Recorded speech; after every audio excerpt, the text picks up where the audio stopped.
اعوذ بالله من الشیطان الرجیم بسم الله الرحمن الرحیم. د هر څه نه مخکې د خوږ نبی کریم صلی الله علیه وسلم تحفه درته وړاندې کوم چې عبارت دی له السلام علیکم ورحمت الله وبرکاته. خدای دې وکړي چې روغ او جوړ به وئ او د صحت جامې به مو پر تن وي او خوشحالي به مو په برخه وي. الله پاک مو خوشحاله او سوکاله ژوند در نصیب وګرځوه. عزتمندو، نن مې درته د معدې د درد یو څاښت راوړی. نو هغه کسان چې د معدې له درد څخه په عذاب دي یا یې معده درد کوي یا له دې ناروغۍ څخه کړېږي، هر رقم مشکل ده، درد یې ده، د معدې کمزوري ده، د معدې زخم یې ده، نو انشاءالله 2 دانې د قرآن کریم آیاتونه مې درته راوړي دي. په دې آیاتو سره به الله عز وجل هغه کس ته شفا نصیب وګرځوي. نو دغه څاښتونه دي او دغه طریقه تاسو ترسره کړئ، انشاءالله الله تعالی به درته شفا نصیب وګرځوي.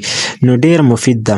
عزتمندو، دغه ویډیو تر پایه وګورئ او دغه د قرآن کریم دغه آیاتونه له ځان سره نوٹ کړئ، بیا یې راواخلئ او څخ ترې جوړ کړئ او په اوبو کې یا خپله وئ یا د کور والا ته وي نو ورې کړئ. نو انشاءالله چې الله عز وجل به ورته شفا نصیب کړي. عزتمندو، یو کس ته له معدې نه ډېر سخت په تکلیف ده، معده یې خوږېږي، د باندې درد راځي، نو د معدې له وجې دی مړی هم نشي ازمولی، مړی هم نشي خوړلی او ډېر ورنه په تکلیف ده. نو عزتمندو، دغه کار دی وکړي، انشاءالله الله عز وجل به درته شفا نصیب وګرځوي. اول آیات ده د سورة عمران 8 آیات ده. نو عزتمندو، لومړی دغه آیات دی: ربنا لا تزغ قلوبنا بعد اذ هديتنا وهب لنا من لدنك رحمة انك انت الوهاب. دغه څاښت د معدې او زړه د درد لپاره کار کوي.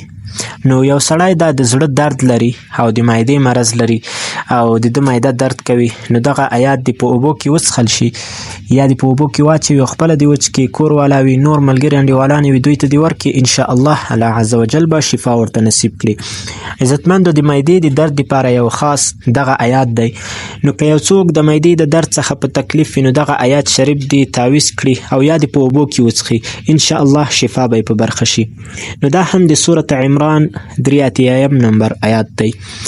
نو الله عز وجل داسې فرمای: افغیر دین الله یبغون وله اسلم من فی السماوات والارض طوعا وکرها والیه یرجعون. نو دغه آیات د هم په اوبو کې وڅښي او یا د تعویض ترې نه جوړ کړي، نو انشاءالله الله عز وجل به ورته شفا نصیب وګرځوي.